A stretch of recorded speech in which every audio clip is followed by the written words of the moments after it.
I'm scooping this mac and cheese and I hear behind me, oh, and I look and it's Slash. I was like, oh, did you want the last scoop of mac and cheese? And he's like, nah, it's cool, man.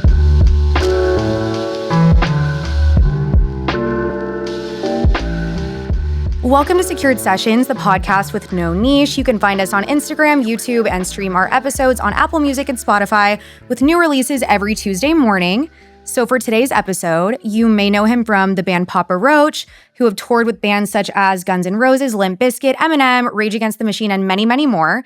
Today, we're going to dive into our emo eras, tour stories, and what it's like to be a part of one of the most well-known bands of our generation. Please welcome to Secured Sessions, Anthony Esperance. What an intro. Thank you. I'm glad to have you here. Thank you for having me. Yeah, of course. How are you feeling? Have you done a lot of podcasts prior to this? I've done a few and I really like them. So I'm glad that you asked me to come on because it's not often I get to, but sure. Yeah, I've probably done 3 or 4 before this. Awesome. Well, this will be your favorite by far. So. Absolutely.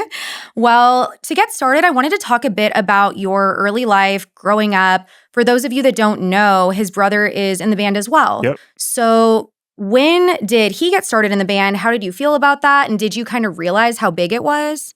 So that's a great question because my brother and I were half brothers, right? Mm-hmm. So we had different moms, same dad, and he grew up separate, apart from me. Mm-hmm. So I really only have a handful of memories of him as a kid. We didn't see each other that often. So the crazy thing about him getting into Papa Roach is that when they started taking off, 1999, 2000, I didn't really know him that well. Yeah. But I literally came home from school one day and saw him on TRL. If you remember TRL? Of course. Carson Daly and all that. And he was on, my dad's going, that's your brother. He's in this band called Papa Roach. And, I'm like 10. Yeah. And I'm just like looking at the TV and seeing my brother.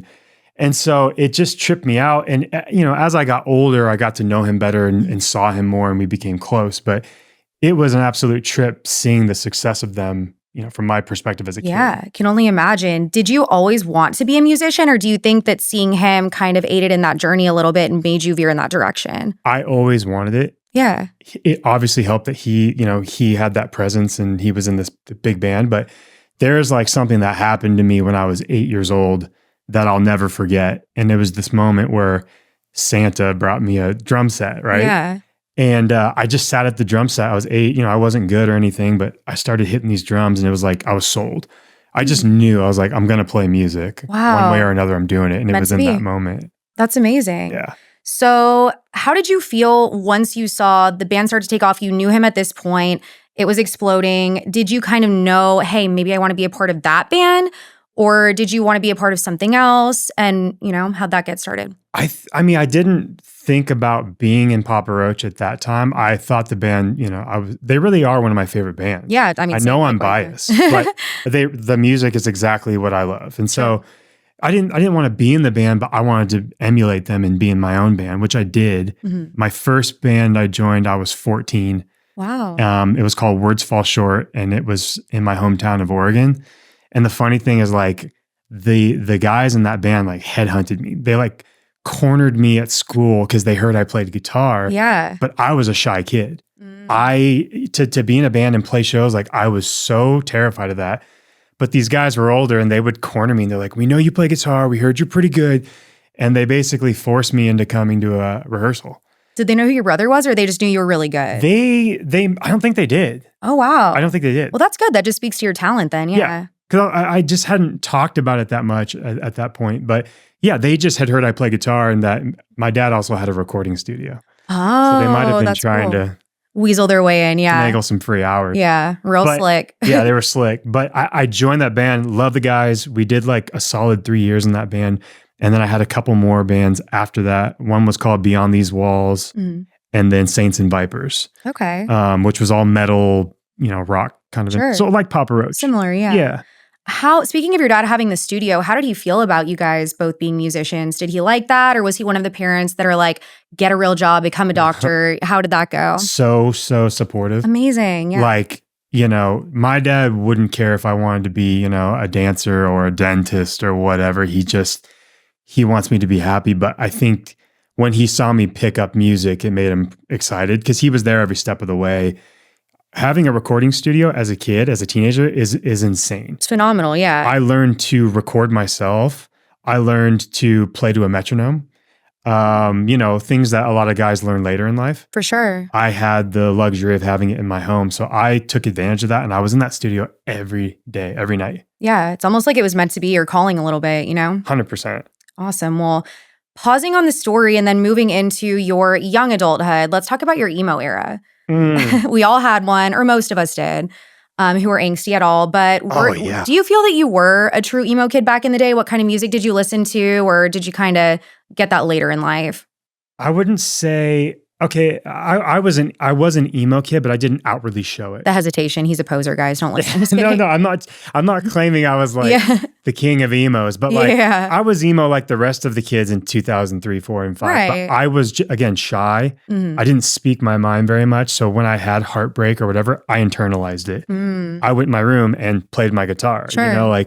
I wasn't outpouringly telling people or friends or family about my heartbreak and this and that. I think that's almost more emo. The fact that you internalized it and went home and played guitar in your room, That's a good Pretty point. emo of you, yeah. I wasn't crying either. Not at all, guys. Definitely not. But the music, I'm so glad you touched on this. Yeah, Taking Back Sunday, Hawthorne Heights. Oh my God. Finch. Silence in Black and White. Classic. And then I don't know if you would consider these bands emo, but Under Oath and Thrice were my two top bands. Really? They're my biggest influences in music. Really? I was going to ask that. So what is it? Hello. Hi, What's up, Justin dude? Haley. How's it? Not a special Thank you, guest. man. I'm like, you wanna hop in for a sec?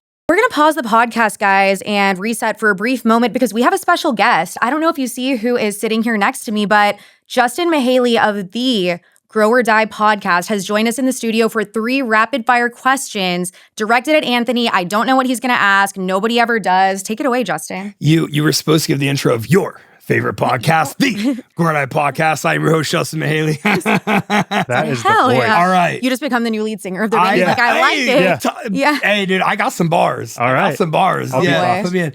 So you're in the band Papa Roach. You guys are huge. Yeah. You walk out. There's thousands and thousands and thousands of screaming fans waiting for that first beat to drop. What's going on in your heart? What are you feeling? Well, to be honest, I'm thinking about the song because I'll tell you why. I'm up in the back playing 3 instruments. So I have keys, percussion, and guitar to think about. So when I go on stage, people always ask, are you nervous? And it's like, maybe a little bit, but my mind is focused on parts. And so I just am looking to execute things. And once we get that first song going, then I can enjoy the crowd. And I've never changed that. I don't go out and start kind of getting loose. I want to make sure I'm in and focused. And then when song 2 comes around, I'm like, all right, cool. Now I can enjoy people and point and do whatever. 3 instruments? That's wild. That is extremely impressive. There's obviously a lot of stimulus going on, bouncing back and forth between all of those instruments. So from one person who's not musically literate whatsoever to you, like that's amazingly impressive. Thank you. So when the part of the concert comes up where like, this is your number 1 song right now. Yeah. This next one is about to go ballistic. Yeah. And so now you're loosened up. Now you're feeling the vibe of the crowd. Are you still focusing on the execution, or are you watching out when that beat drops and these people, thousands of people, now what's your experience? Oh yeah, it's fully enjoying the crowd. Fucking insane. Because like for us, that song is Last Resort. And this is your last resort. It doesn't matter. So good. It doesn't matter how, Trying to impress you. The band has played that song a million times. Yeah. People ask, is it boring to play the song? It's like, no. Yeah. Because of the crowd reaction. The energy. And the reaction all across the world, because different crowds like Germany goes off, dude. There's like no cell phones out like there is in the States. Yeah. They're just doing 14 circle pits and screaming Last Resort back to you. So it's like, need to go to Germany. 100%. Yeah, I'm like, wait a minute. So the energy's insane on that song. That one song you're talking about, it's like, it's just, I'm fully, involved in the crowd. So you're obviously in the line. This is my last question. You're fully immersed. And I mean, let's be honest. Papa Roach, you guys are huge. That's huge. Do you get to ever just go experience a show in the crowd, get into a pit, who do you go see? Well, I haven't. So here, when I go see bands, it's usually at the festivals we play, Yeah. which is another perk of being able to play in a band is like, sometimes we play festivals with bands that I'm just like in awe of. Like Bring Me the Horizon's one of my favorite bands. They're amazing. Yeah. And then sometimes it's like random. Like we played a festival in Mexico City last year and Maroon 5 was the headliner. No But way. it's like Papa Roach, Maroon 5. I'm down for it. Right? And I went and sat in the pit with them and watched their set and was just mind blown at how good Adam is and the I band. can't imagine. They're so clean and so good at what they do. My job was down. Crying to She Will Be Loved. You're like, Oh, amazing. dude, yeah. Yeah. The whole crowd singing it back. I don't mind. Yeah. That's when I'm really honestly watching bands is at our festivals. Amazing. I had a very euphoric experience that I would love to share when ACL was here. Cool. Hosier. Oh yeah. We left early. One of my friends wanted to see another musician, like a DJ. They were absolutely terrible. I couldn't believe that we left Hosier. Let's fucking Hosier. Is that the Take Me to Church? And yes, we're 3 stages away. You can see the massive monitor, the TVs, whatever that you're watching, the screens from afar. And all of a sudden, the entire place, like 400,000 people at ACL are singing Take Me to Church. And we can't hear him. Yeah. We're 3 stages away. We can see him singing.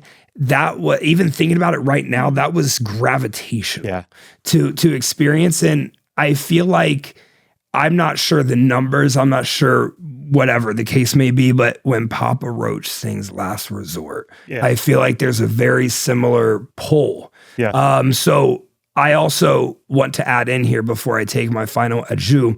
We were chatting about some men's mental health stuff in the show that I was just in, and it brought me back to high school. When I was in high school, I was playing sports. I was athlete, I was training. I was going through a lot of stuff. You know what it's like being a man that age? It's terrible.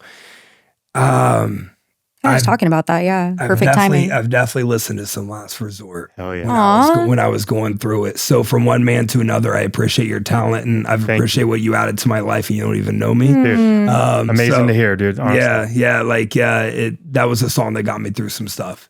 So it's all about. It's cool to like improv meet you. Yeah. I'd love to get you on the show. I'm gonna let y'all get back to the secure sessions. I also want to say, Rebecca, I'm extremely proud of what I'm seeing this podcast turn into. You do absolutely amazing work. Thank you. You are a superstar in this space. Justin, thank you. I love you. Love you back. Now, listening to the music that I do, because I still listen to all that stuff now, like in the gym or whatever, like emo music, and people are like, you listen to that? Like, yeah. Yeah, but there isn't like a certain look to it. Like, yeah. Why do people care? Like, that's so weird to me that people are like, you watch that or you listen to that. It's like, what do you mean? I like what I like. Like, should I put my severe side bangs back in my gauges? And just like, you know what I mean? Did you have gauged ears? Oh, yeah. Do you still have the holes? It's like a slit. So and we could just continue the convo, honestly, it's relevant. But like, I was kind of a little weenie. And I wanted gauges, but I didn't want to go all in on gauges because I had guy friends where like they could fit their hand through it. It was like I never that. So I was like, let me get like a gauge with a lowercase g, like a small little like, you know. So I got little ones and I went up to like is a 0? I think that's like a decently small. And then they at Hot Topic where I went to buy my gauges, of course, the source of all things emo. They were like, okay, if you go past a 0, like it's not going to go back. And I was like, just say less. I'm gonna stay at a 0. But yeah, no, I had snake bites. I had gauges. Dang, you were in the emo phase. I was in there for sure. I had my skinny jeans, my little Toms, the Etnies, Vans, all of it. Yeah. See, I took it too far once. Oh, what happened? And you know, like my style back then was the bangs, the side bangs. Essential. I got a lip ring. You know, nothing too crazy, but I did end up going out to visit Papa Roach when I was 18. And up until this point, I hadn't gone out to be on the road with them. Yeah. Right? I'd seen a show or two, but my brother was like, come out on the road and experience life on the road. And I went and had such a good time being around the band and like all the rockers. Yeah. That I came home and I started wearing eyeliner. Oh. Guyliner. All right. I mean, a lot of people did at the time. It was a different time. For those of you that are listening that weren't there, you had to be there, you know? You did, because a lot of people did this. But for me, like my mom, when I walked in the door with guyliner on, I think I had like necklaces that Jacoby, our singer, had gave me. I just looked different.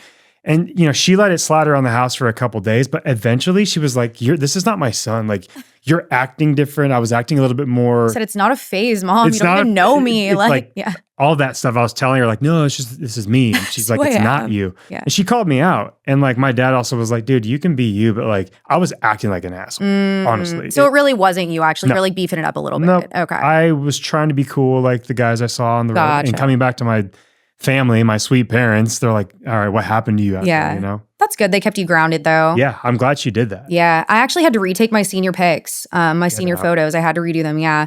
I secretly went to get my lip pierced with my little snake bites. I went to a place in my hometown called Tattoo Nation. I remember it well. Nice. And I got my 18-year-old friend to pretend to be my guardian because I wasn't 18 yet, and got them pierced. And they believed that?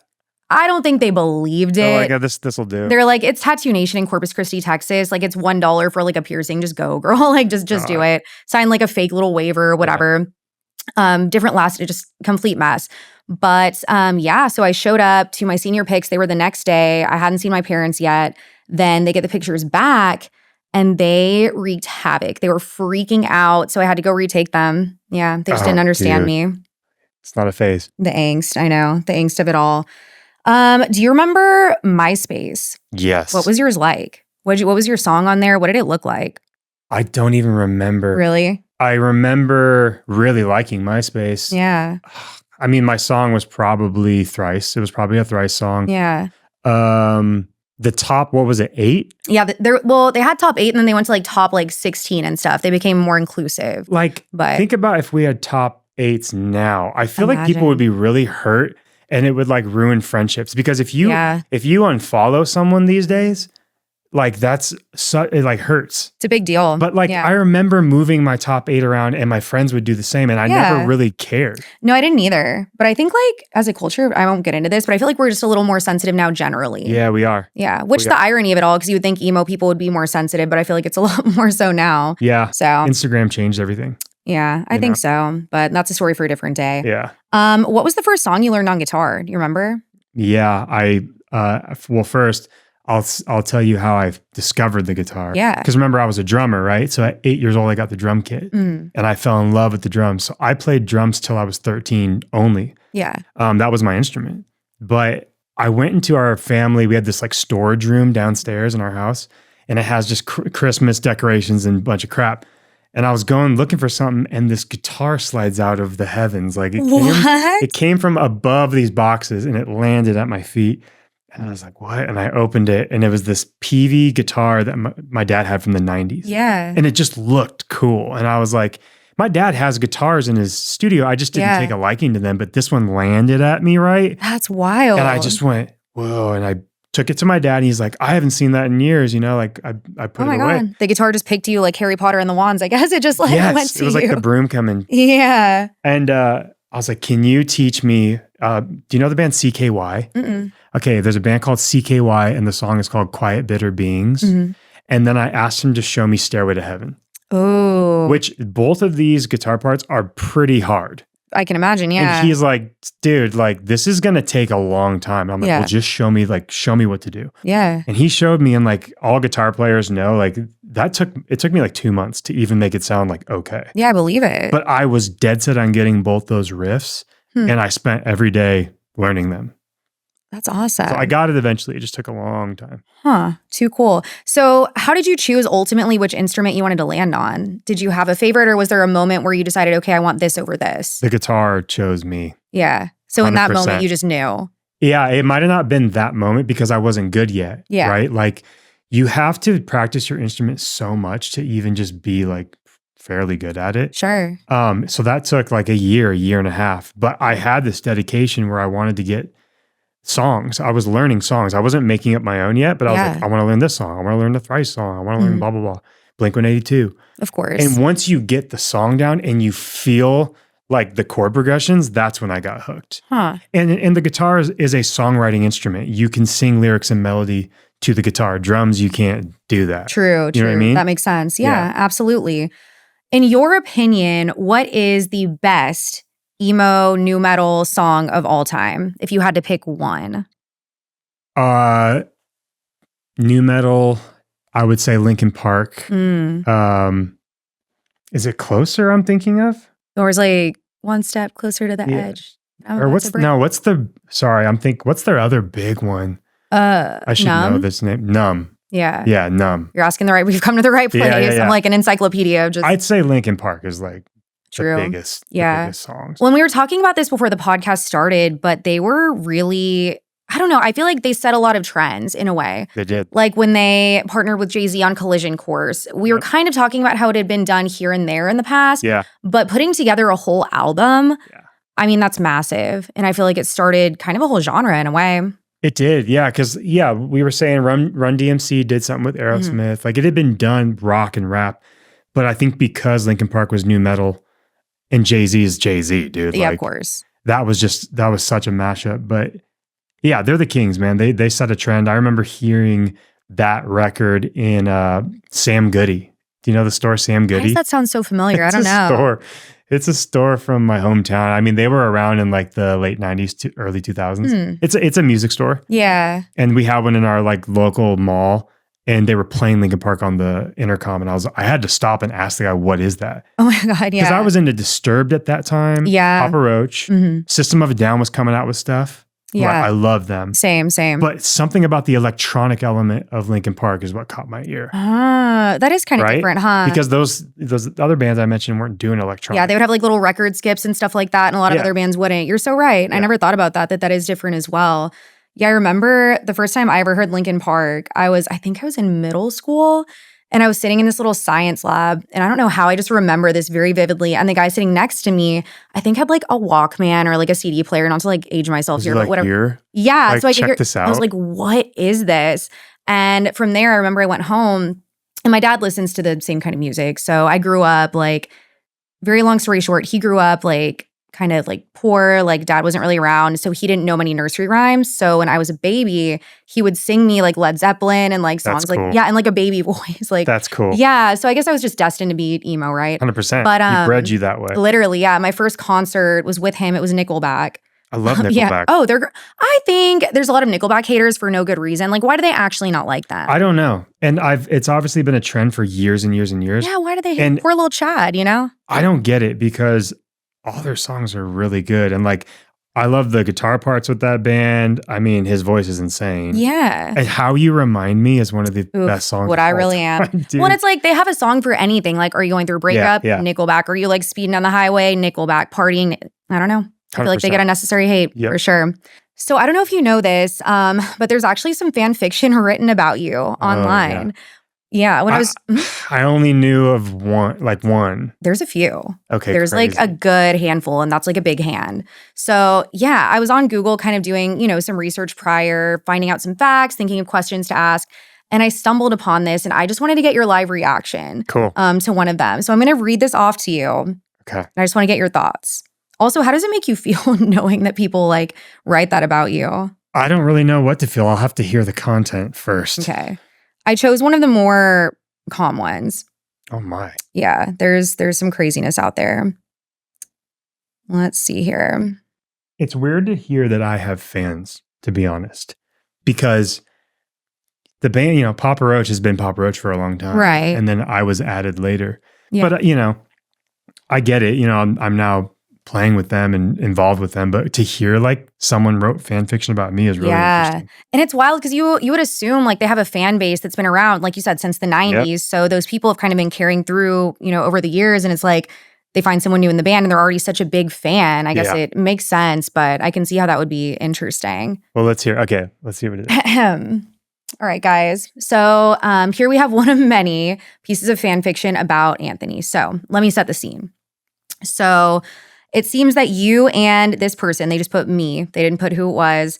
You guys met up, and this is you giving your number to them. So this is how it starts. You say, "Deal, here's my number. Text me when you're bored, not bored, or just want to talk." He said, handing me a folded up piece of paper. "Oh, thanks," I chuckled. He winked and walked away. Well then, I murmured to myself. I put his number in my phone and shoved the paper into my pocket. It was a slow day, so after dinner rush, which wasn't really too much of a rush, I shot Anthony a text. And it says, Me, hey, Anthony, it's bookstore girl, Angie. Anthony, hi, bored, not bored, or just want to chat? She said, a little of all three. So what kind of stuff do you do besides books and music? Video games, movies, zombies. I do paintball and laser tag. Want to play laser tag That's tomorrow? me saying this? So it's like back and forth, but you invited her to laser tag. Oh, okay. Yeah, you were saying want to play laser tag tomorrow, and then she said it's a date. Then she's like, not an actual date. Just a figure of speech version. You said, I know what you meant, LOL. Okay, good. Are you like this around all guys or just me? She says, all guys. You say, why so nervous? She's like, just am. You, I suck at laser tag, by the way, so go easy on me. She says, maybe, maybe not. And then you say, oh God, ... The suspense. You know what's cool about it is like whoever wrote that, it's very just like normal and mundane and like probably how I would be. Yeah. And I'm happy to hear that like in the story, I'm at least respectful. Right. At least you're not misogynistic in the fan fiction, you know? Like whoever wrote that, thank you, because it just makes me seem nice. And so I was thinking it might get crazier than that, but maybe there's some that were a little bit, but you know, we like to keep it PG on the Secured Sessions podcast. So I'm going to leave it at laser tag, but yeah. So when was the first moment that you realized, oh shoot, like I actually have fans? It's kind of interesting. Probably when like fans would bring me stuff, gifts. So to backtrack, when I first started with the band, I was their studio assistant, right? So they hired me in 2012 to come help them with the record. So I was like getting the groceries, doing the laundry, like all the grunt work. Yeah. And eventually I started feeding them my demos, right? And saying, check out these demos. You know, I've been writing these riffs, whatever. And they started, you know, noticing them, using some of my songs. And then I started to become a writer with them. So every few years, I like would step into new positions with the band. I like was moving up a little. Yeah, they said, come on the road and be the drum tech. So I was the drum tech for a while. And then they said, come be our assistant, be the band assistant, right? So I was on tour with them doing these different jobs. And I think when fans started saying, Anthony, and I turn around, I'm like, and here I got you this stuffed animal. Here I made you this painting. Here I baked you this whatever. That is so cool. I was like, okay, I'm just the drum tech, right? Yeah. I think people knew I was Tobin's brother, and maybe that's why they were giving me stuff too. But yeah, there's a couple fans that have shown me so much love for forever, and they DM me about anything I post, or they support me with my other music. And love that. Yeah. It's a trip, but like. They're the best. They really are the best people. Maybe part of it too is even when they didn't know you that well, you were still helping a band that they loved so much, you know, and being an integral part of that, or even helping them in any way they just want to support. That's exactly I think that's really cool. What it is, yeah. So then obviously you've been in all these other positions. Then you move into your current one. What happened to the person who was initially in your position, if you don't mind? And then how did the transition go? So there was no one in my position. Oh, really? And that's why they added me, because for 20 whatever years, it was the four of them, right? And they slay it on their own. They don't need a fifth member. But the songwriting evolved in a way that we had extra guitar parts, extra keyboard parts, hence why I was telling you and Justin, I play multiple things. Yeah. It's because we started to write in all these extra parts as the records were going on. And so they were just like, they kind of toyed with the idea of me joining for years. Like my nickname on the road is Twan. Yeah. So they would always be like, yeah, Twan, one day you're going to be in the band. And I'd be like, oh my God, are you being serious? Yeah, guys. And, I'm like scrubbing the floor at this point in the studio, but they're like just saying it. Yeah. Like it was in the air. Huh. And, years later, like, oh, you're writing these riffs, man. Like one day you'll be in the band. And I'm just going, well, is it happening? And then I just out of nowhere, I think my brother called and goes, hey, we're actually going to seriously have a talk about you joining, because I think it would be cool to have an element live with a fifth member doing all this instrumentation. Wow. And I'm like, seriously? He goes, yeah. So like, get ready, like learn the songs, be ready.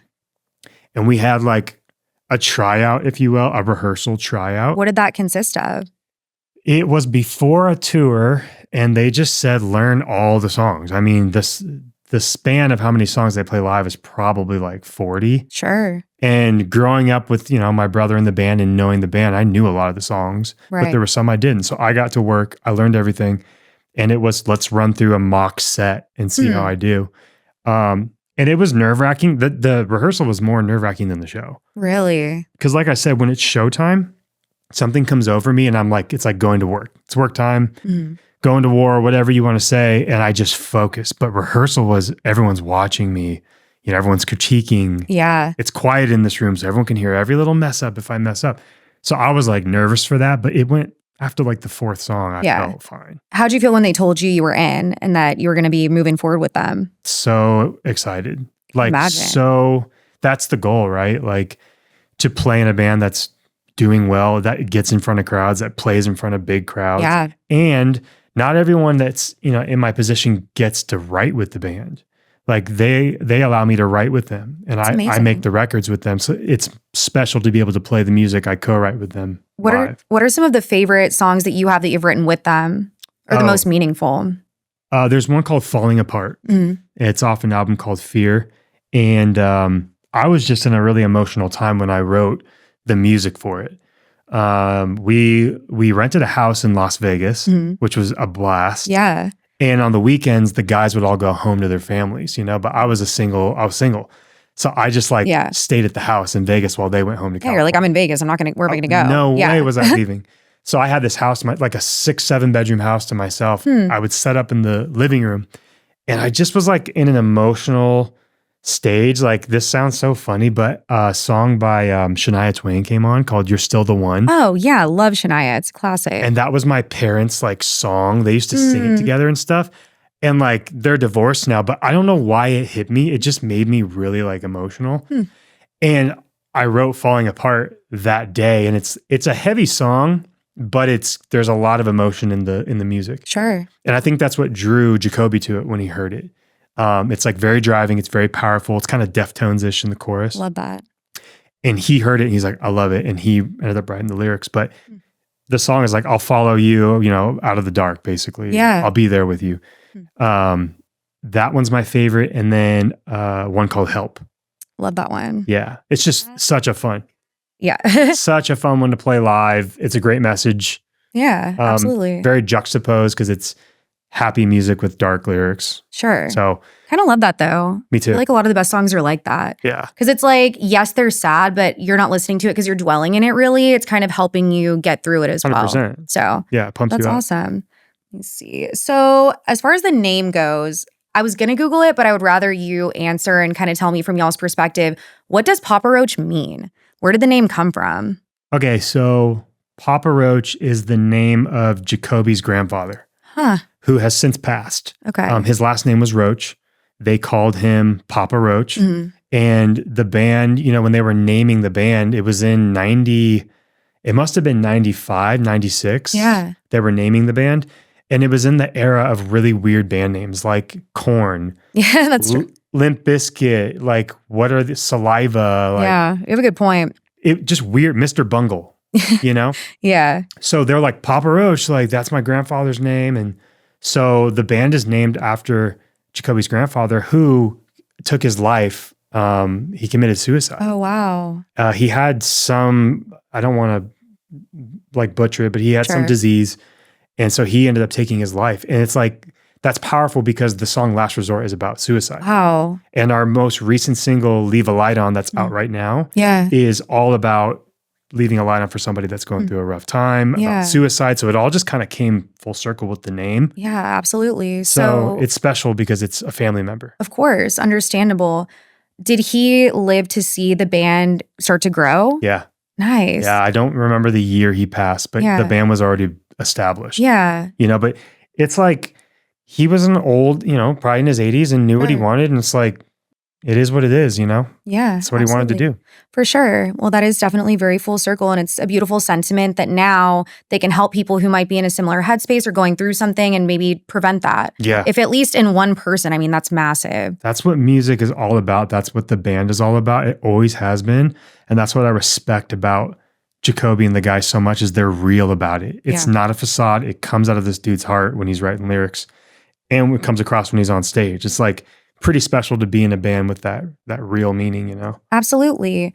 What would you say aside from that is something that people don't know about Papa Roach as a band? What do people not know about the band? Yeah, like maybe, a misconception or a fact that you would want someone to know that isn't widely known. I mean, nothing like crazy Yeah. that I can think of, but I will say, like a fun fact is Jacoby was offered the vocal part on Evanescence's "Wake Me Up, Wake Me Up," and I can't wake up, What? and he didn't do it. What? Like, why not?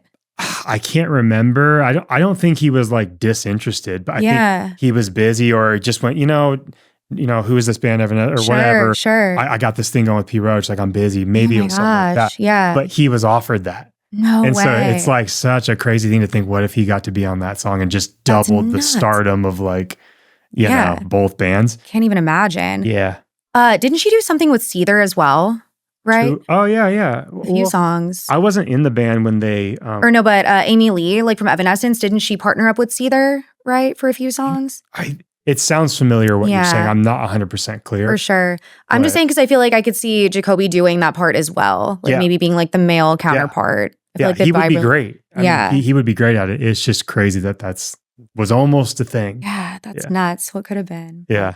So is there another collaboration that he's done or that you guys have done that has been extremely successful or your personal favorite? He did a song with Nothing More. Okay. And I love that band, Nothing More. Yeah.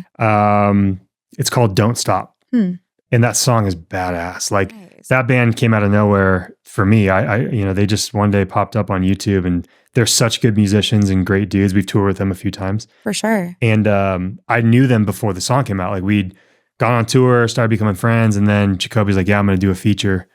And it's called Don't Stop. It's a really freaking good song. And then he did a song with The Who. Oh, that's huge. It's like Mongolian band. And it's very interesting. Great song. Yeah. Very cool. But those two are probably, oh, dude. Hold on. This is the ultimate collab. Like, cut the podcast. This is the ultimate collab. Black Eyed Peas. What? He did a song with Black Eyed Peas? Papa Roach and Black Eyed Peas did a song. You're joking. When was this? Must have been 2003. Oh my gosh. 2004. How did I not know this? I was a fan of both at the time. It's hidden. Wild. It's hidden out there. But if you look up Anxiety, it's a tight song. That's cool. Nuts. Oh my goodness. Another collab where like you wouldn't really see it coming, but I guess it makes sense if you listen to it. It was super cool. Yeah. Is there a dream collab that you have that you think would be sick that you guys haven't done yet? Papa Roach, dream collab. I mean, it wouldn't make any sense, but like, well, it doesn't have to. I mean, Megan Thee Stallion and Spirit Box, right? Like, doesn't have to make sense. I want to see if this would work because me and my brother, our favorite band is the 1975. Okay. But they're obviously they're like a funk band. Yeah. But who knows nowadays, man? Like you can mash up any genre. Everyone's really open with music. So I think because through our records, we've changed our sound a lot and the fans have stood behind us. Yeah. Some fans don't like it. They want the old Papa Roach with the heavy riff and the rapping. Yeah. And I get that, but like we don't do that. Like we change. Right. And so if we did something with the 1975, I could die. That day. That would be sick. Yep, that would. I could rest easy. At what point do you guys decide that you want to change your sound? Obviously, you started heavier and now it's a bit different. Mm-hmm. Do you guys kind of sit down and say, look, let's pivot a little bit. Let's try this out and see what happens? Or what's the process like? It's not talked about. It's all natural. Really? It's all naturally where the demos start heading. So like the process for us usually is we'll go home off tour and we'll all write our own demo. So just the music bed. Okay. Guitar, drums, bass, some synths, whatever. Yeah. And then we pile those up. And when it's time to make a record, we present them. And they always change naturally. Me and my brother will write separately. And when we come together, it's like, oh, we're both going more alternative now. Really? Oh, we're doing less like heavy metal riffs. We're doing more whatever. So it's organically changing by the demos that we write. And then when Jacoby hears it, if he connects with it, he'll go. He's like, cool, give me a pen. I'm going to go in this room piece. Yeah. If it's too left field, he'll let you know and go, just maybe save that for another band or whatever. For the 1975. Yeah. For the collab with them. The 1975. Yeah. But it's organic. We don't make a decision.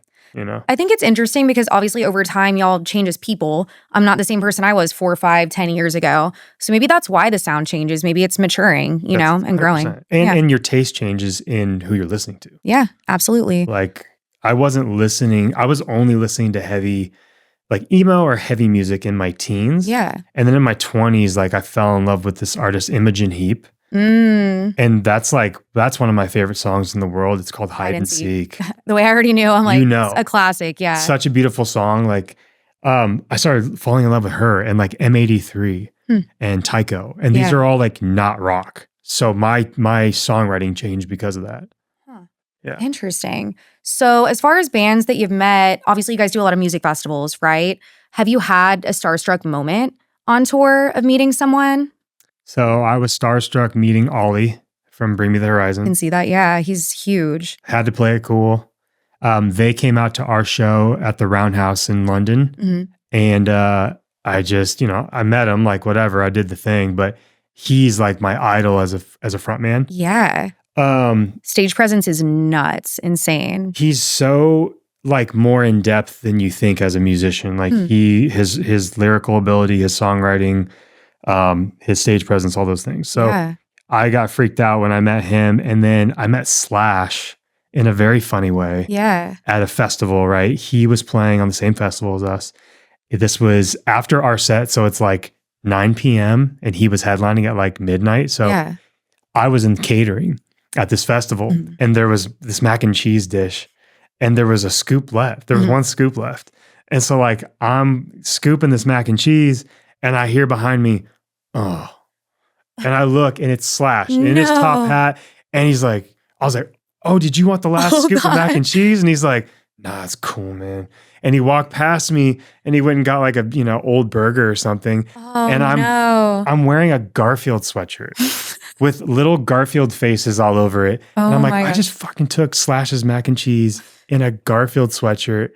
And he's like, he wears his heart in his sleeve. He was bummed. Wow. He's like, he felt that to his core. A song comes out, next thing you know about that, like the trauma of it all. So I stole that from Slash, but just looking up at him and seeing this figure that you've heard about your whole upbringing, I had read his autobiography at that point too. Yeah. So I just, sorry, do you want your mac and cheese? Like, what do you even say at that point? Yeah. Total starstruck with him. Nuts. Yeah.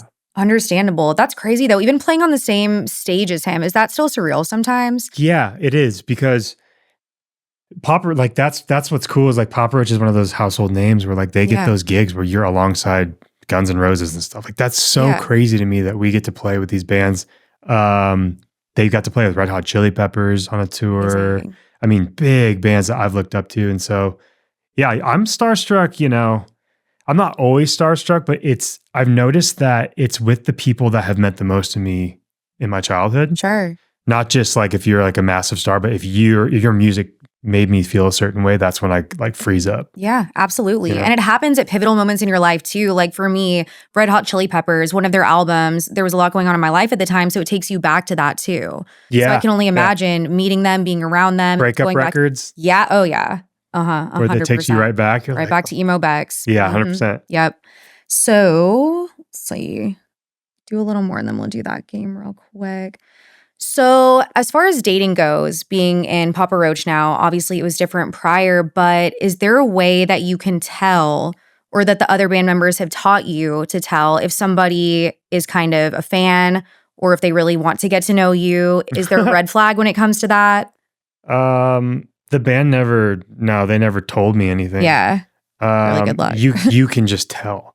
How do you tell typically? If there's any telltale sign besides them obviously like, having a Papa Roach tattoo or something, you know what I mean? Like, is there... That's a given. Well, here's, this, in a world of Instagram, you would be able to tell very quickly by their pictures, or like some people's bio on Instagram says Papa Roach fan, which is crazy to me because like that's your identity. It's like you say what you do, where you're from, and a lot of people write Papa Roach fan. That's nuts. So like it's easier to tell who's a fan and who's not. Yeah, her username is like Papa Roach 6969. You're like, get out of here. And not to say you can't date a fan if it's the right person, but no one ever like tipped me off, and I've never dated a fan. Yeah, I've never dated fans. Like, I'm happily taken now. Me and my girl are celebrating 3 years together. Amazing. But before that, you just know. I think they would ask a lot of questions about where's Jacoby. It's like where's the singer, like, or pulling their camera out and taking photos in the dressing room, which is like a no, dude. Like, don't do that.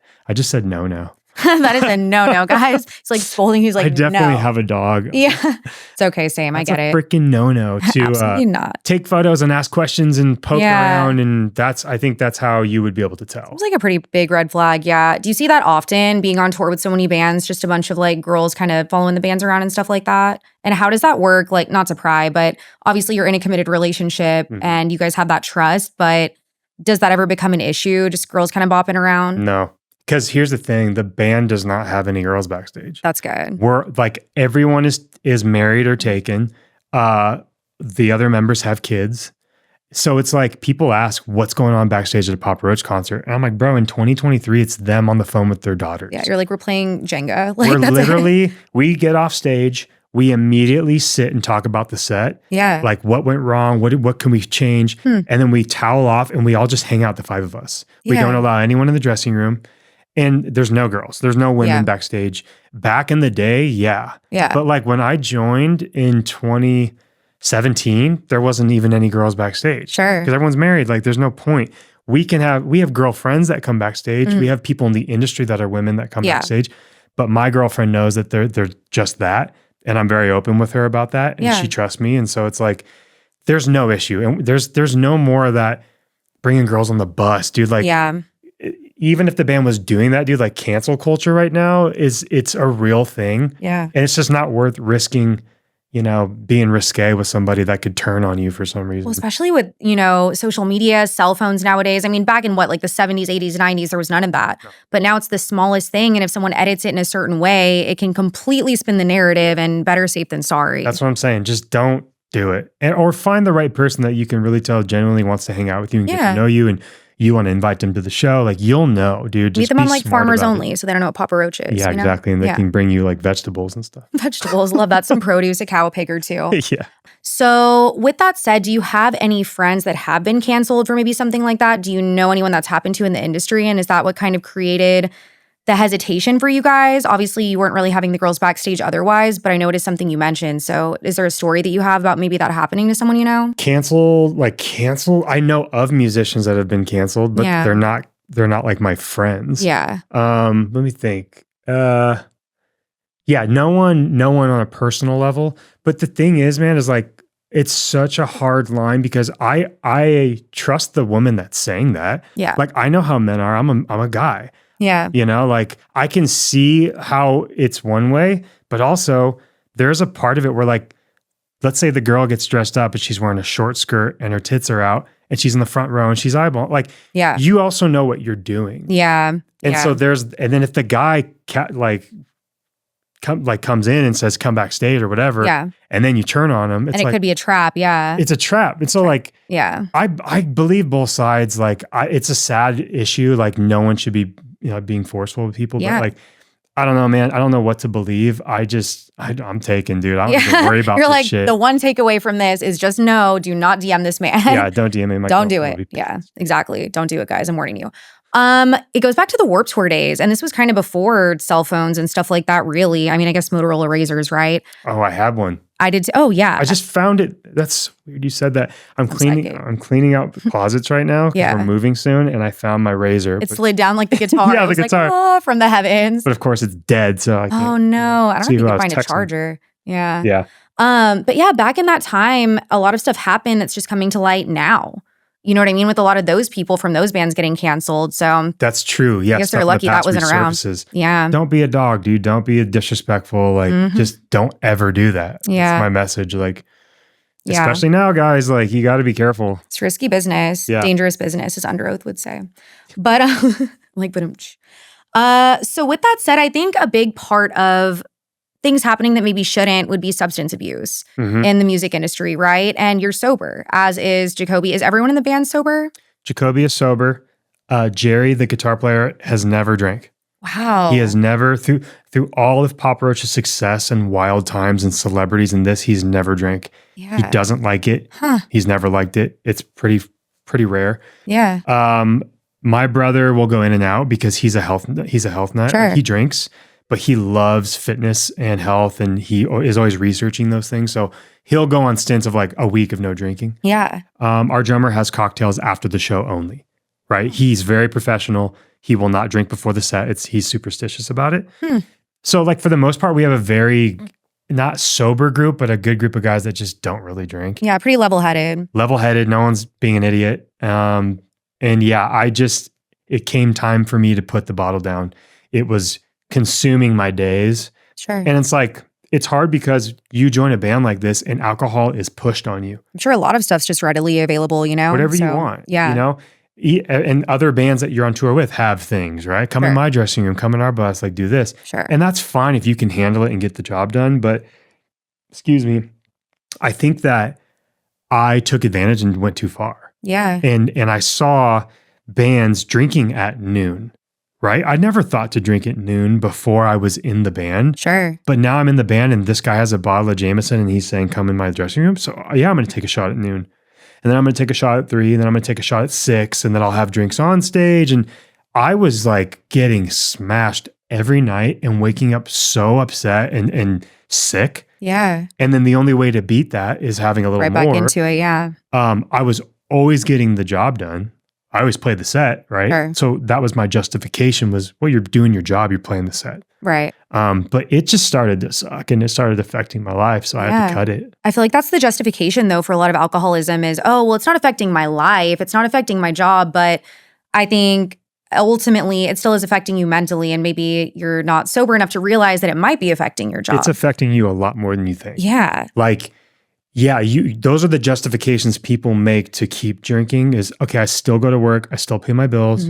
I even still hit the gym 5 days a week. But your mental clarity is shot. Yeah. You're literally like, your brain is degenerating.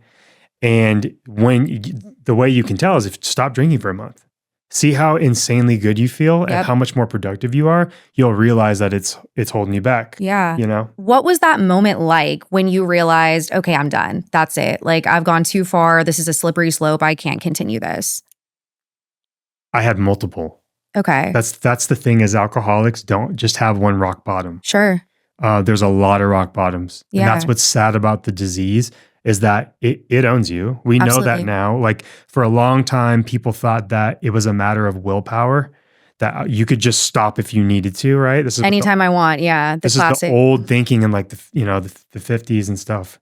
Or actually before that, because AA came about in the 30s. But they thought it was willpower. Now we know it's like, it's a misfiring of the brain. So you have no control. And so for me, I'm sure it was, like on tour, I got very, very drunk before stage. Yeah. And I would have drinks, but this time I was hammered. And I looked at my watch and I'm like, I'm on in 45 minutes. My eyes were cross-eyed. Oh no. And my genius brain was drink more. The sugar will sober you up. The alcohol will get you back. Maybe you're just starting to withdraw. Yeah. So I took like 3 more shots and we go on stage and we start this song called Falling Apart, one of the songs. And I'm hitting the wrong note. So Jerry, our guitar player, is hitting the correct notes. I'm hitting the wrong notes. And everyone in the band turns like this and looks. And I'm like looking up, swaying. And then I realize I'm playing the wrong thing and basically butchered most of the set. Yeah. And then I was so embarrassed because I'd never done that I went immediately to the bus. I took another big drink because I was drowning my sorrows. Yeah. I put a quesadilla in the microwave of the bus and I hit 8 minutes. I was trying to hit 30 seconds. I was drunk and I hit 8 minutes. So what happened is I went in my bunk, passed out, and the bus was billowing with black smoke because I burned this quesadilla. Oh man. And my brother's, I hear him going, what the hell is going on? And I wake up and he's like, dude, it was like a moment. He's like, what's up, bro? Like, this is not you. Like, I know you drink, but this is not you. Yeah. And that was like, 2019, 2018. And that was the first check yourself moment. You're going to lose your job and you're just being an idiot. Absolutely, yeah. And I shaped up after that. But again, alcoholism is progressive. And I had so many more of those dumb moments. Of course. So it just happened over and over until thankfully I'm coming up on a year and 5 days. Amazing. Congrats. Yeah. Well, happy anniversary almost. Thank you. That's phenomenal. What, if you don't mind me asking, was the last moment before this year where you were like, you know what? That's it. I'm going to do this for the long haul. So it was another break in sobriety. I did all the things. I got a sponsor. I started working the steps, started going to meetings, but eventually I let up on all those things. I stopped calling the sponsor as much, stopped meetings entirely, told the family I was sober and blah, blah, blah, but I was sneaking things, you know? And I ended up drinking. I had like a couple day bender and it hurt my girlfriend. I mean, hearing her cry was horrible. It hurt my parents. It hurt my sponsor. And that was the moment. I said, I'm done. Like, this is beyond me.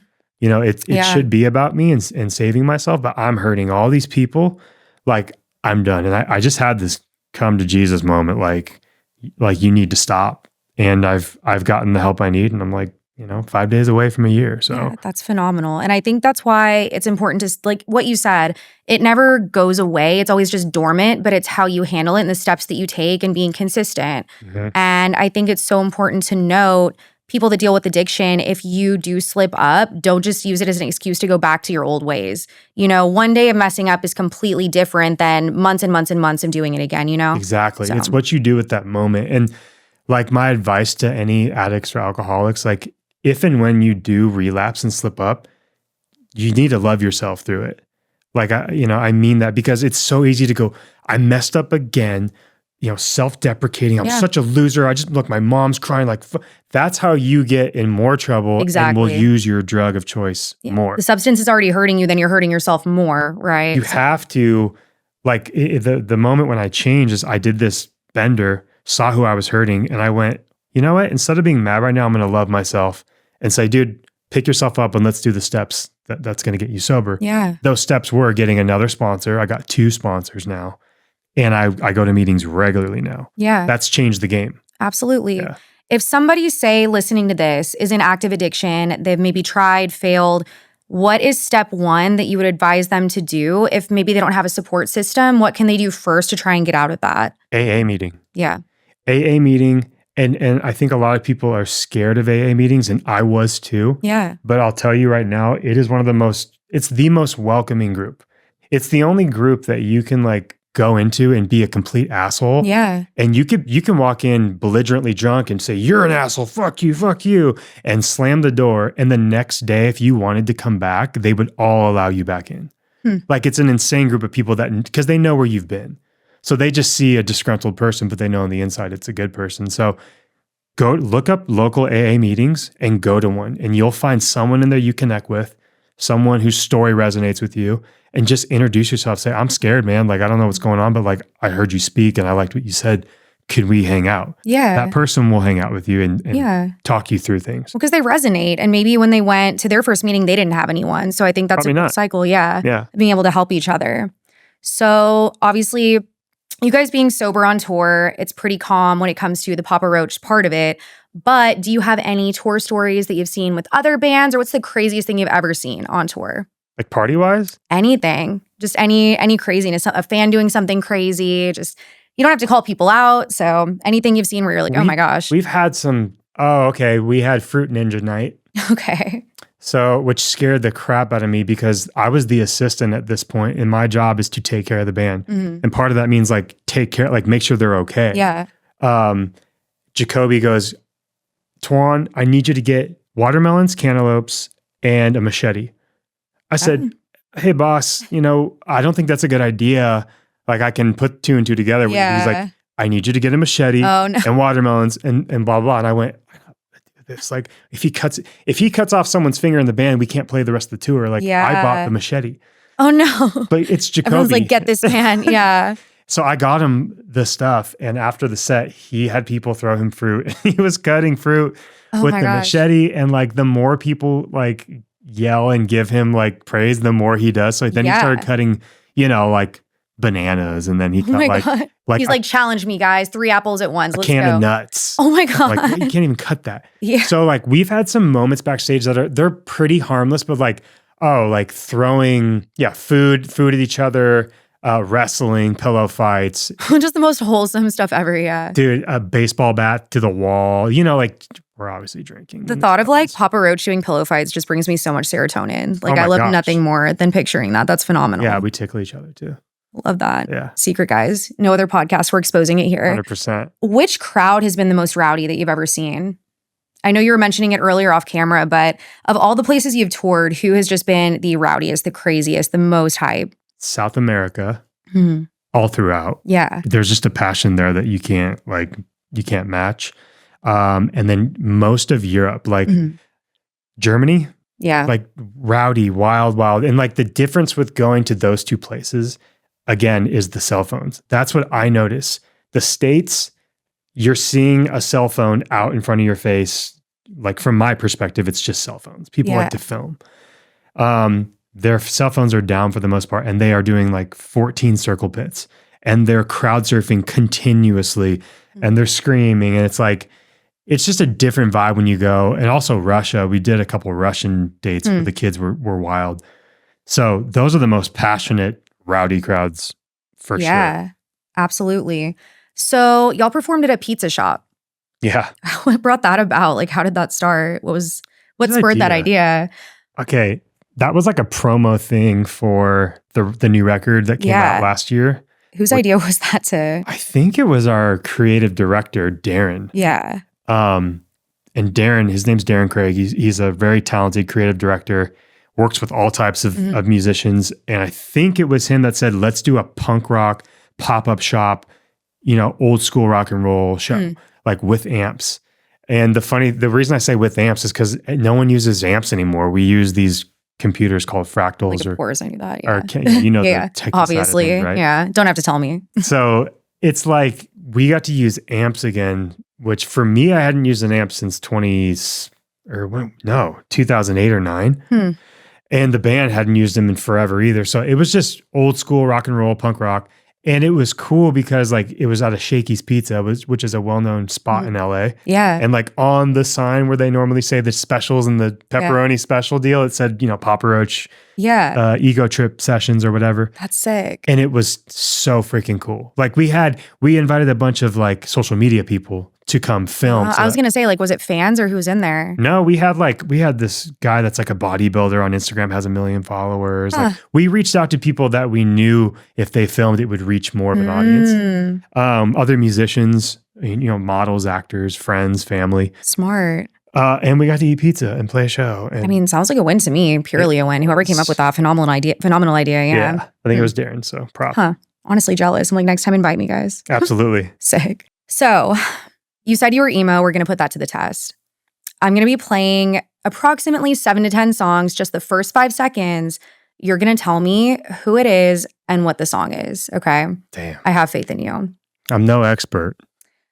I feel like you are. I feel like you're not giving yourself credit here, Right, So you used to play the guitar in your room crying, so I think you are definitely emo.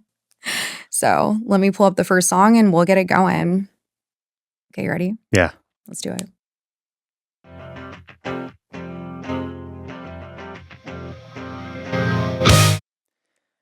The guitar sounds like Chevelle. Close. Okay. Funeral for a Friend? Mm-mm. Play more. I'll give you 5 more seconds.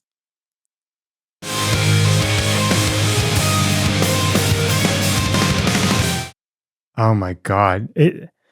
But now it sounds like Breaking Benjamin. Is it Breaking Benjamin? Mm-hmm. Do you know what song? Is it their hit, the big song? Mm-hmm. What the heck's it called? Diary of Jane? No, that's not Diary of Jane. Yeah, it's not. It's one of their other big hits, but that was a good guess. Yeah. It's not Diary of Jane, but I know it's Breaking Ben. I just can't think of the title. Yeah, it's Breath. Breath. You okay. take the breath. Still good. You got the band. Yeah, I'll count it. That I'll guitar count it. got me, man. For sure. See, on to the next. He's going to have a fun time editing this because I did not make a playlist. Ready? Evanescence, man. Of course, of course. Yeah.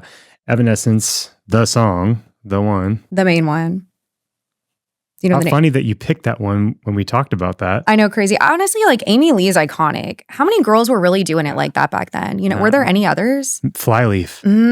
Flyleaf. That's a good one. Flyleaf. But Amy Lee is Amy Lee, dude. Oh, yeah, she's iconic. Yeah. Wonder what she's up to these days. She just played with Bring Me the Horizon, I think. Oh. Or, well, she's done a song with Bring Me the Horizon on their last record. That was really good. And Jacoby, we just played a festival with them not long ago, and Jacoby went on stage and sang with her. With Amy Lee? Yeah. Oh my gosh. Yeah. So he kind of had his moment with her at the end of the day, even though he wasn't on that one song. That's Yeah. sick. You got to do it 25 years later. Wow. Full circle. All right. You ready? Yeah.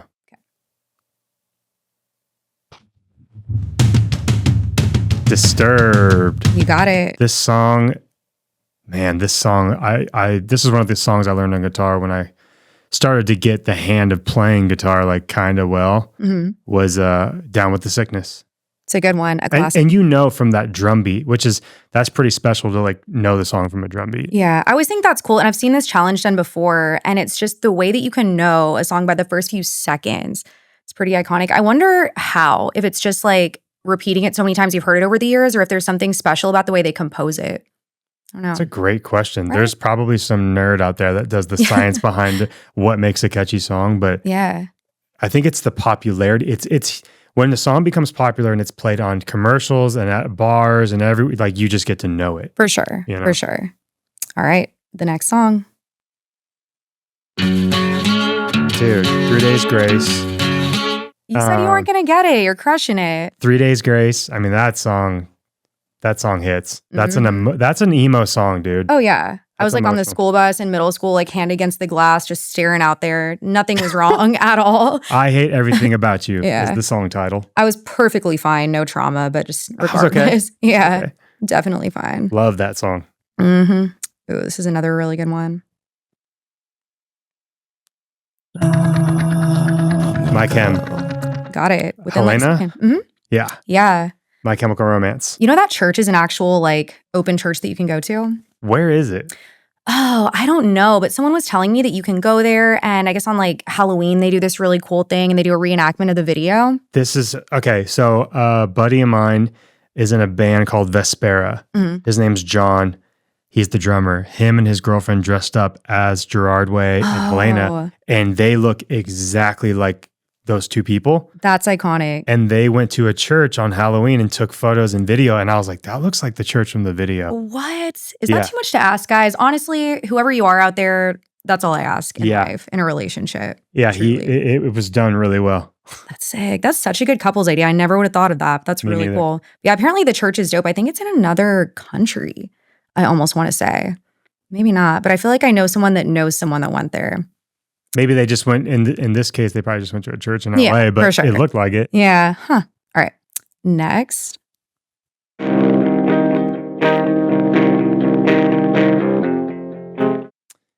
I mean, I know it, but I'm blanking. I'll give you 5 more seconds. Oh, Deftones. You got it. Yeah. Mhm. Deftones. I'm blanking on the title. Change. Change. Okay. Mhm. Okay. Yeah. I knew it was the tones, but just not the song. Yeah. Was it them? No, it was Tool, where you couldn't record in their concert, right? Have you heard that? Mm-mm. Yeah. I guess Tool had this thing for the longest where like you couldn't bring phones in. And so it was super rare to get footage of their concerts because people were like sneaking in phones Down. and stuff like that. Hey, I'm down with that. Like I Right? said earlier, seeing the phones in the crowd is getting too much. Yeah. Comedians have it right. They don't let you? No phones at comedy shows. Really? They lock them up in these Ziploc bags with a lock on it. And then you get it after the show. I kind of love that though, just living in the moment. I feel like you look back on concerts from back in the day and they're just vibing. They're so connected. That's And how it's it kind should of like, be, man. yeah. It really is. Yeah. Agreed. All right. One of my personal favorites.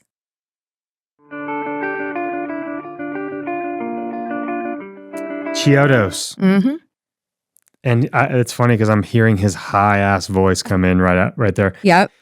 The Let's song- just. Yeah, or the song. Is it a really long title? Yeah, I feel like all of them were. Like, why? Back in the day, they had the weirdest song names. Never got that. Yeah.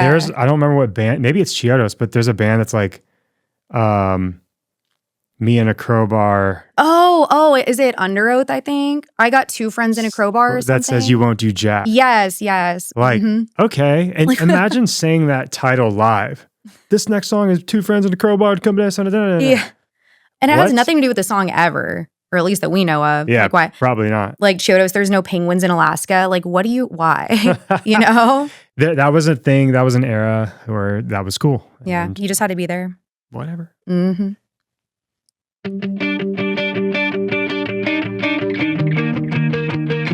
That's Bullet for My Valentine. I'm falling away. Da, da, da, da. I don't remember the freaking titles. I know the bands, but not the titles.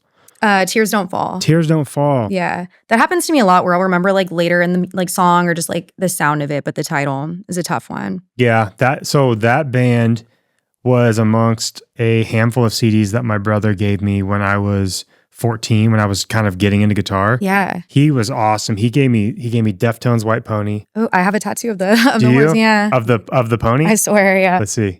That's sick. Yeah. Red Hot Chili Peppers. It was a live CD, live at Slane Castle. And then A Bullet for My Valentine, Thrice is Illusion of Safety, and one other. But like all those albums I mentioned just shaped like my guitar playing. Absolutely. He was like, here. And I hadn't heard like any of those. It's like, just take it, kid. But Yeah. Bullet stood out. Their riffs. Yeah. Dude, I was like, okay, this band's blowing my mind. Yeah, absolutely.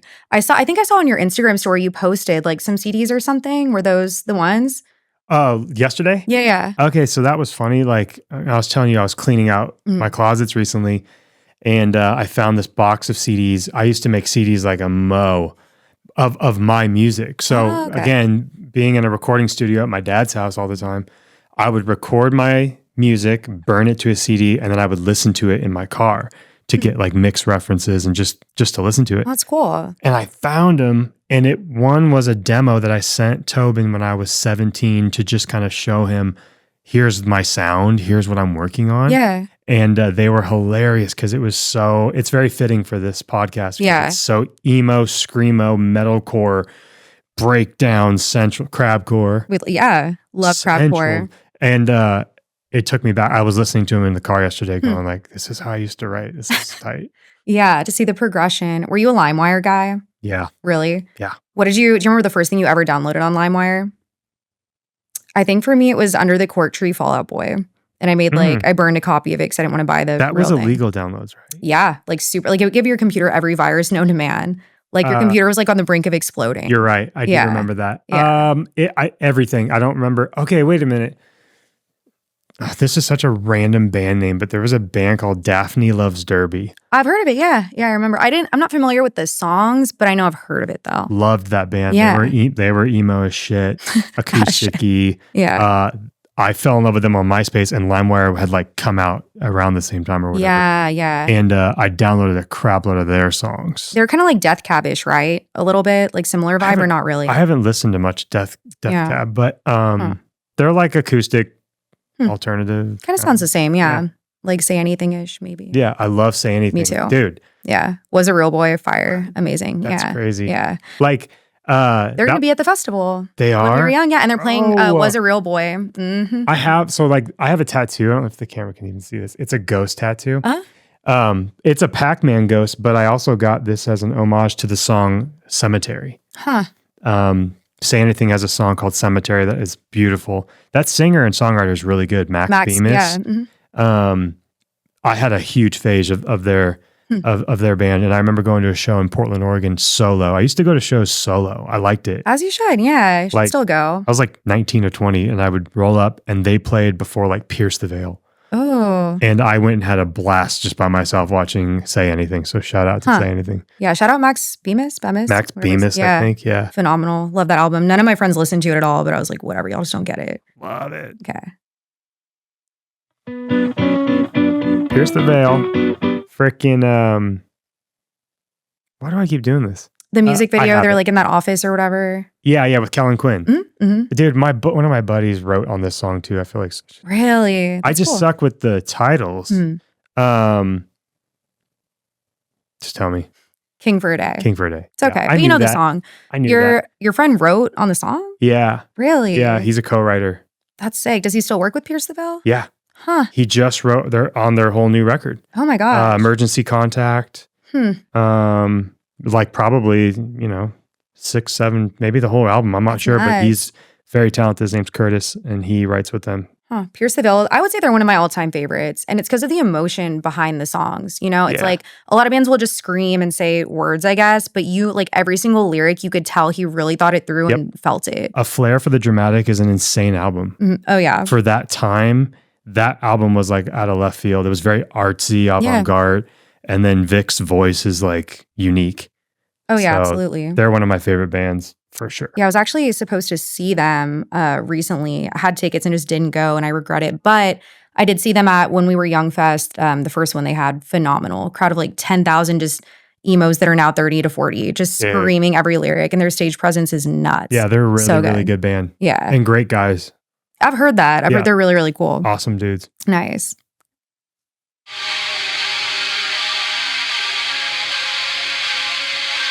That sounds like Deftones too. You got it. Mm-hmm. Wow. Do you know what song? Nope. Be Quiet and Drive. My personal favorite. Familiar with their song, like a lot of their songs. Yeah. But it's okay. You still got it right though. I'm getting the bands, dude. It's what's most important, you know? I want to get the bands. The titles I probably... Actually, honestly, now that I think about it, I just don't even look at the title. Like, I like go to what band I'm looking at and I'll hit the song and like my eyes are closed. Like I'm not even looking at the screen for like what the title is. So I go off of feel. Like I think that's why. Maybe it's just an excuse because I suck at remembering titles, but it's all just fraudulent. The bands I know. Yeah. How do y'all come up with titles for songs? Just interesting question, but is there a process with that or just kind of comes to you after you write it? Or do you write the name first and then the song? The lyrics and the concept unravel as Jacoby is thinking through. So he'll get a demo, he'll get a musical demo most of the time. Sometimes we'll pick up a guitar and write something on the spot, but a lot of it is, hey, here's this demo we wrote. What do you think? And then he'll go, okay, the song needs to be about help. And then he'll start riffing. And obviously it's just the lyrics make sense to call the song Help or I don't think there's anything that's too like, you know how some bands have titles that are like mysterious? Yeah. Or there's like a puzzle, like you have to figure it out. Like Thrice does that a lot. Yeah. Jacoby's is like blatantly. Or if you like scramble the letters and like spell it backwards, it like means this. Yeah. I love when bands do that. I think that's awesome, but he just does the blatant, this is what the song's about. There is a conspiracy theory where there's records from back in the day where if you play them backwards from like Led Zeppelin and stuff, it says something. Do you believe that? The Beatles. Is that really a thing? Yeah. Really? My dad's the world's biggest Beatles fan. Yeah. And he showed me it. Like he showed me because he had a record, so he could play it backward. But it says Paul is dead. No. Paul is dead. That's nuts. Yeah. Huh. So, and other bands have done it. Yeah, Led Zeppelin. I'm trying to think who else. Yeah. Because that's like a known thing. I think, but if you just play it like on a record player backwards, but. And Missy Elliott did it. Oh, yeah. Is your yet? Because like when that came out, I was like, I didn't know what that meant, what she was saying. And then I was like just vibing. 10 years later, someone's like, dude, that's her saying flip it and reverse it in reverse.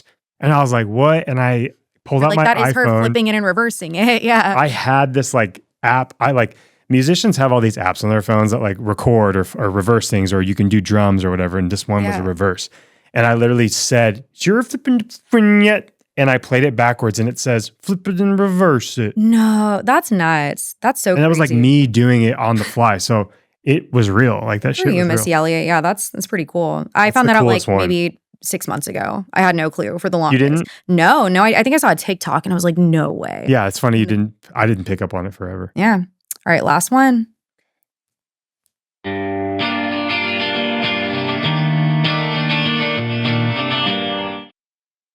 Do we want 5 more seconds or what do you think? What era is this? 2003, 2005?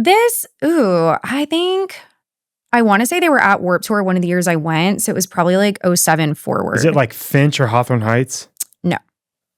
Keep playing it.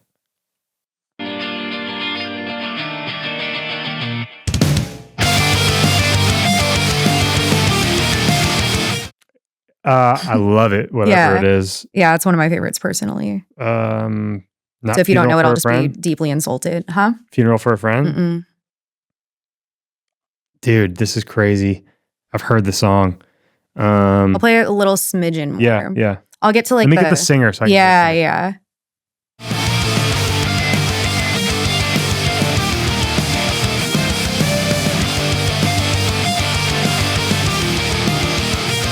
Not AFI. I think he's about to start. There's a place that I found as far as I can see. Oh, is this Escape the Fate? The depths of My dreams. Escape the Fate. Old Escape the Fate. You got it. Yeah. Wow, that was a tough one. I just I loved that band, but now knowing Ronnie as well as I do now and Falling in Reverse's sound, Yeah. it's so different. I think I just attribute him to Falling in Reverse now. That's a really good point. Yeah. He's been in a lot of bands. Yeah. Good ones. Yeah. I listened to him. Actually, a good story on that is Not Good Enough for the Truth and Cliche. You know that song? Yeah. That song was my favorite for years and years and years. And I was dating a girl. And one night she was trying to be all romantic. And she's like, I'm tired. Sing me a song. And I was like, sing you a song? What the hell? I was only into metal and emo shit He at said the time. hurtful words. And she's going to bed. She's closing her eyes. And I'm like, hurtful words from my enemies of the last 5 years. What's it like to die alone? And she opens her eyes and goes, what the hell are you singing? And I'm like, it's one of my favorite songs right now. And she's like, I'm like, just lay back down. And then the next line is, how does it feel when tears freeze, when you cry? And she's like, this sucks, dude. You're pissing me, you're bumming me out. And I was honestly trying to sing her my favorite thing at the time that I thought would put her to sleep. And it was just all about dying and stuff. We hate her. Yeah. Bye. Yeah. See ya. No, funny story, real quick, and then we'll wrap up. When I was in elementary school, Green Day was becoming big, coming up, or maybe they were already, I don't know. But we had to pick a song to write a story to. And I picked Boulevard of Broken Dreams because that's what I listened to. I like music like that. And my teacher literally went to my parents and was like, is she good? Is she okay? Oh, yeah. Because it's depressing. So... I walk this lonely road, the only one I've ever known. I'm 7 at best. That's a great point. Because music, you can like a song and it can make you feel a certain way, but you don't actually feel what the lyrics are saying. Because some lyrics are really dark. And you're just man, I like that this guy's or this woman is spilling their guts. Yeah. But as a kid, you just like the song. Yeah, you like how it sounds. I'm just bopping around to class. I walk this lonely road. Yeah. The only road that I have ever known. Exactly. Rebecca. Don't know where. Yeah, XOXO. Just all happy with rainbows. They're is she good? You all right, bro? Yeah. But they were no, That's she's funny. fine. Yeah. Well, thank you for playing. You did great. I feel you were Not bad. apprehensive, but you got all of them. So at least the bands. That's what matters. I got the bands. So. Well, thank you so much for coming today and joining us on Secured Sessions, playing the little game, telling us some stories we might not have known before. So, yeah, I had fun. Thank you for having me. Of course. Good to have you. And thank you guys for tuning into Secured Sessions, the podcast with no niche. Remember to follow us on Instagram, YouTube, Apple Music, and Spotify to see who we bring on next. Love you guys so much. Until next time.